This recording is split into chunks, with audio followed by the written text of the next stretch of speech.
e a igreja também conhece. Mas essa palavra falou bastante comigo essa semana, né? Aonde diz que Daniel era um homem íntegro e fiel a Deus, né? Então o rei Dário viu nele uma oportunidade, né, de se ajuntar com ele. Então o rei Dário, né, colocou Daniel em uma posição de grande autoridade no palácio. E ali levantou inveja entre os líderes, né, os príncipes, né, e tentaram de todas as formas encontrar em Daniel uma falha em que pudesse acusar Daniel. E não é diferente nos dias de hoje, né? Nos dias de hoje as pessoas tentam nos incriminar, por mais que a gente não encontre falha em nós, eles tentam nos incriminar, mas Deus sempre está ali. E com Daniel não foi diferente. Daniel tinha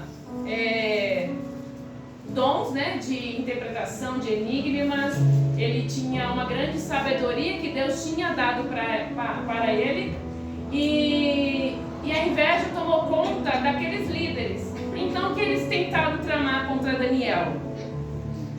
Ele sabia que Daniel orava todos os dias, durante 3 vezes por dia Daniel orava.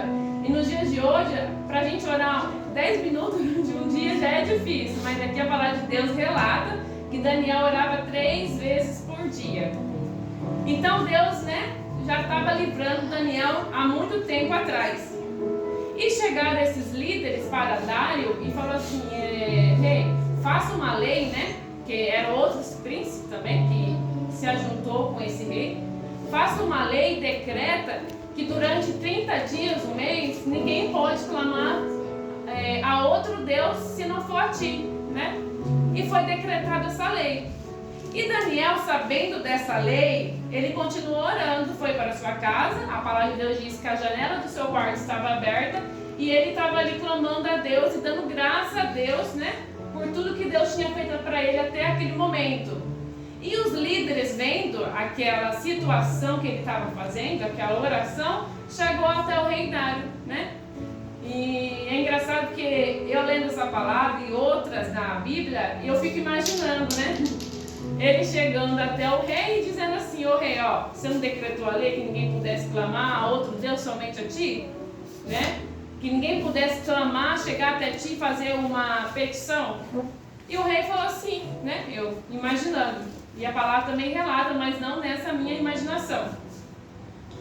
E ele disse: mas por quê? Ah, porque o seu servo lá, que você tem confiança, está clamando a um Deus que não é a ti. E pede para chamar Daniel até ele, né? E aqui a Bíblia diz que ele tentou de todas as maneiras tentar livrar Daniel da penalidade. A Bíblia relata. Porque ele gostava de Daniel, né? Ele confiava em Daniel. E de todas as maneiras ele tentou livrar Daniel, mas não teve jeito. Quando uma lei é decretada, tem que ser cumprida. Até nos dias de hoje, se você mata, você tem que cumprir. Se você rouba, você tem que cumprir, porque a lei é lei. E aqui não foi diferente. E a palavra de Deus diz que então mandou jogar Daniel na cova dos leões. Porque se você descumprisse uma lei, você deveria ser jogado na cova dos leões.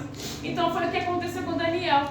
Ele levou Daniel até a cova dos leões, jogou Daniel naquela cova, e a Bíblia nos relata que ele selou com uma pedra e junto com o anel dele, para selar aquele compromisso, ó, daqui vai ficar e daqui ninguém pode mexer.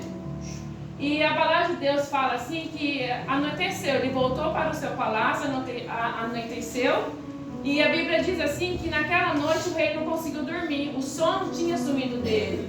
Ele fez jejum, né? E não dormiu. E ao amanhecer, né? Acho que ele ficou lá querendo que amanhecesse rápido, né? Para poder ver se Daniel estava vivo.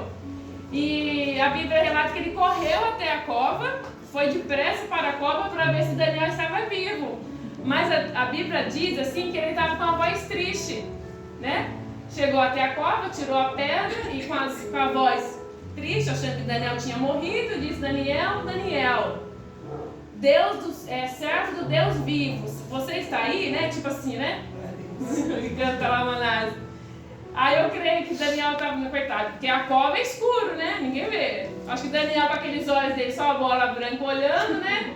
Sim, Deus vivo me salvou, ele canta lá, Manás. Deus vivo, como que diz aqui, igreja? Peraí, para eu não fugir da palavra. O rei vive para sempre, ele diz. Ele canta lá, Manás. E é impressionante que Daniel diz assim que à noite um anjo apareceu para ele. Um anjo apareceu para ele e viu que nele havia inocência.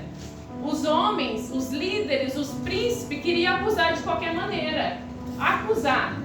Mas o anjo do Senhor viu inocência naquela alma. Ele canta lá, Manás. E para a reflexão da igreja, para ficar aqui, depois de algum tempo, esse rei pediu para que chamasse todos aqueles líderes que tentou apontar a falha de Daniel e não encontrou.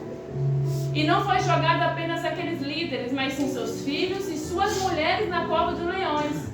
E antes mesmo de quicar os seus corpos sobre aquela cova, os leões devoraram os seus ossos, a Bíblia nos relata.